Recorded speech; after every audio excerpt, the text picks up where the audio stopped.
you for having me. My name is Veronica Kang. My Korean name is Kang, so I'm Korean. I was born in the U.S., but I speak Korean fluently, and I consider myself multicultural and multilingual. So I think the initiative of Peerblooms really thinking about the intersection of communities who might benefit from additional resources such as Peerblooms, and then also those coming from maybe different language or cultural background. I think it's really a great initiative that Peerbloom is thinking about. So I'm an assistant professor of special education at the University of Maryland. So that is my main role. What do I do at the university? So I do mainly teaching and some research and also some community engagement and service. So one of the exciting projects that I have been really fortunate to be a part of is our Promise Summer Camp. It stands for Promoting Meaningful Interaction and Social Engagement. And we've been very grateful that we have been running that program here at CCACC Academy, thanks to Ms. Everyone. And we also have the president or CEO of Peerblooms, Eddie, along with his colleagues who are also part of our Promise Summer Camp, which we're really grateful for. So Promise Summer Camp really focuses on allowing big buddies, so high school students, university undergraduate or graduate students, to work together with their little buddies. There are usually 4 to around 15-year-old children and youth with autism or other types of neurodivergent identities, so that we create opportunities for friendship and talking about different social communication skills and also culture and identity, because we believe that's really important to look at the different identities that we all come from. And we really try to think about it as, we're not trying to help or fix or treat anybody. Our goal is to really use a strength-based approach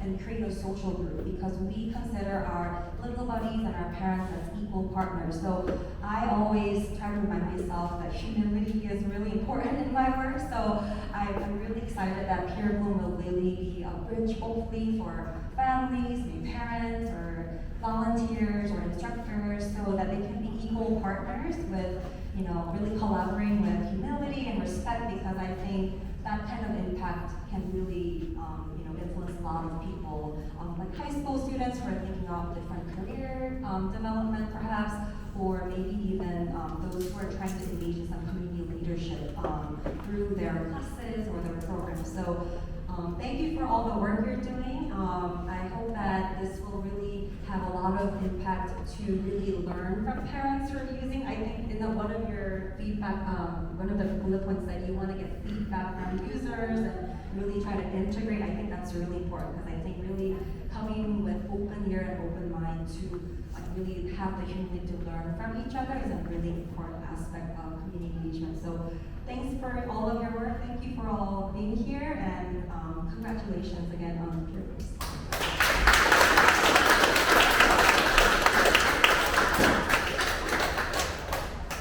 Alright, for our final speaker, I'm going to invite Ms. Saddia Perwaiz onto the stage. Can you please give her a round of applause?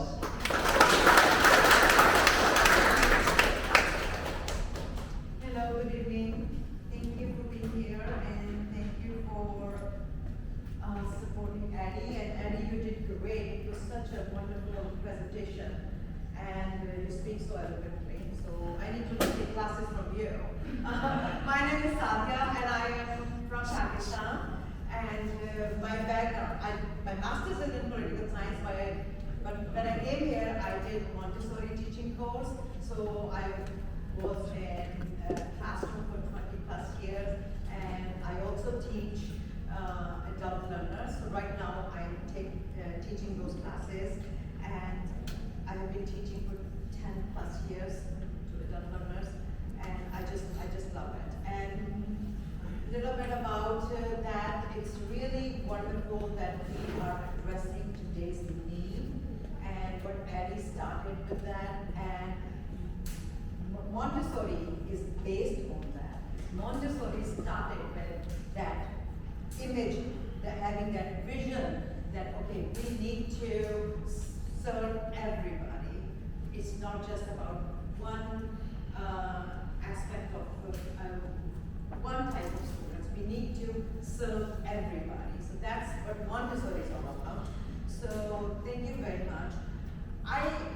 Long time ago, I read excellence is not a skill, it's an attitude.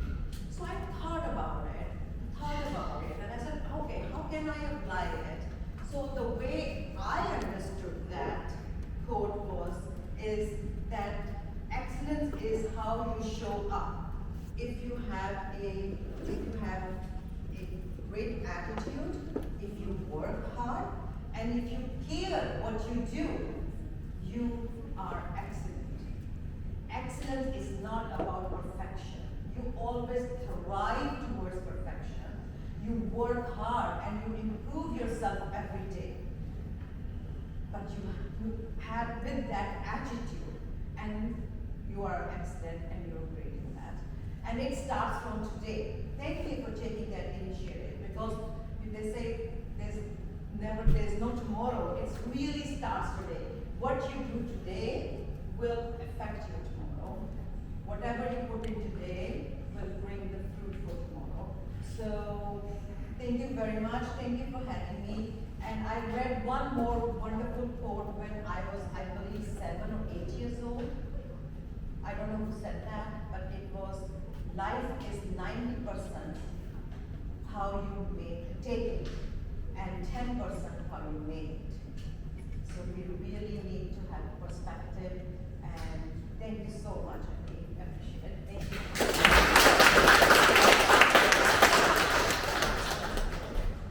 Alright, I just want to give a thanks again to all the speakers who just went. I appreciate you guys for making time in your schedules and actually showing up to the event to give a little presentation. So again, can we just give a round of applause?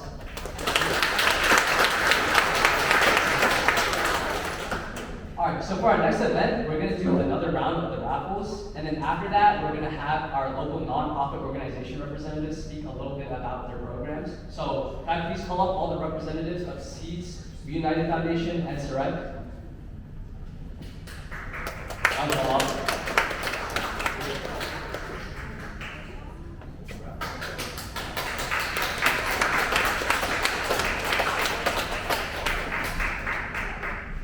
I'll have one of them draw 2, and then everyone else just takes 1 if you have 4 prizes left. So.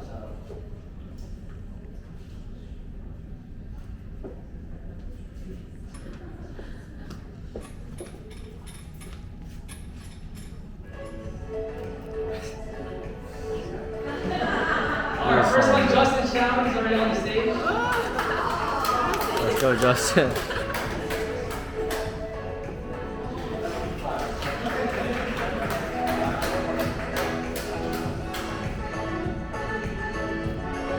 Andrew Song. Yeah.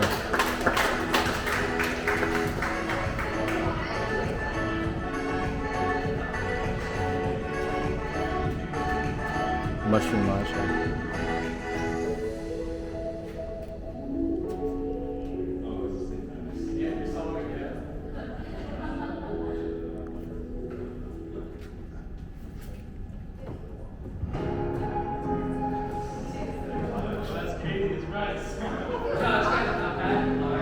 Ryan Slum's our 3rd winner.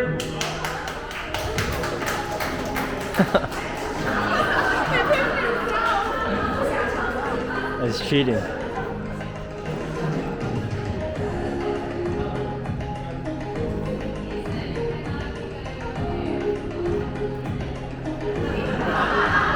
What is going on? What are they doing?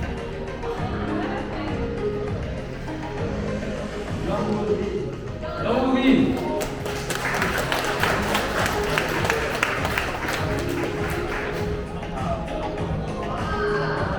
Oh my gosh. Alright, that was a pretty tough round, so we'll just move on to our next thing now. We're gonna have each nonprofit speak a little bit about themselves and about their programs. So we'll first start off with seats, and then everyone else can return their seats.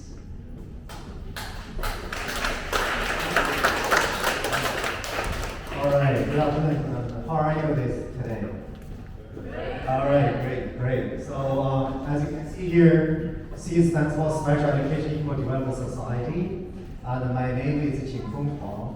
I'm actually the parent matter of this Seeds Club.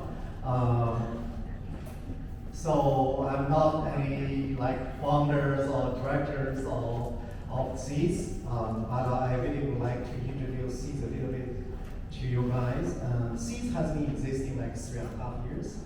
It's founded by Sophie and her friends. So I think it's in the same sense of how today's Peerblooms are actually getting started. So 3.5 years ago, when Sophie had her birthday party, and she started to realize, okay, instead of collecting all the gifts, all right, so what we should do more meaningfully. That is exactly when Eddie started these Peerblooms. What came to his mind is exactly the same. So what can we do to be more helpful to the community instead of, buying the gift you probably never use it, right? So there is ideas, always great ideas on it, but how you make it into reality, that is more important. So Sophie has a sister, Emma. Emma is with me today. Emma is already, all right. Emma has special needs. So, I mean, talking about the special needs, there is a lot of things to come into mind. As always tell my special needs families at Seeds, every special needs student is different. So they have different kinds of struggles, different kinds of challenges. There is some kind of challenge you probably cannot even think about, right? So some you appear to say, okay, this probably looks really regular, but there is always challenges in their lives. You probably cannot see it from your kids, right? So Emma is already a 6th grader, and Sophie is already a rising senior, same as Addie. So in the early days when Seeds getting started, we started like birthday gift collection of $300 only.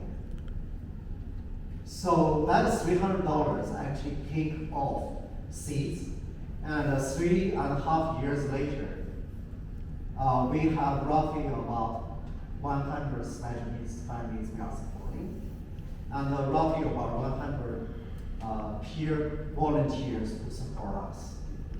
But at the beginning, that number is only about 10 or 20. So we are growing very rapidly. One reason is that we do have a large special needs community that need help. Right, as I gave a number at the beginning, but there is an official number from MCPS. You probably know or don't know, 13.8%. 13.8% of MCPS students, they either have IEP plan or 504 plan. I mean, I don't want to really explain what they are, but they have some kind of needs to be met, right? So 30.8% means 1 out of 7. So when you're looking around your classrooms every day in MCPS, and you think about 1 out of 7, they actually need help. So that is why Seeds has been growing, because there is a lot of needs there, and they do need support, right? So I know some of our Seeds families are today here, and they really want to support this initiative. And Andy has been leading our soccer games for quite a while, and also his friends who is doing a lot of work at Seeds soccer programs. And we are really grateful for that kind of endeavors to help the community, especially these families. So I'm part of that community, so I feel really grateful for that. And obviously, another reason, I actually want to go a little bit further, talking about why, what are the missions of Seeds. So when we talk about special education families, people always think, oh, you guys are the nonprofit that support special education and provide services. We are more than that. We are more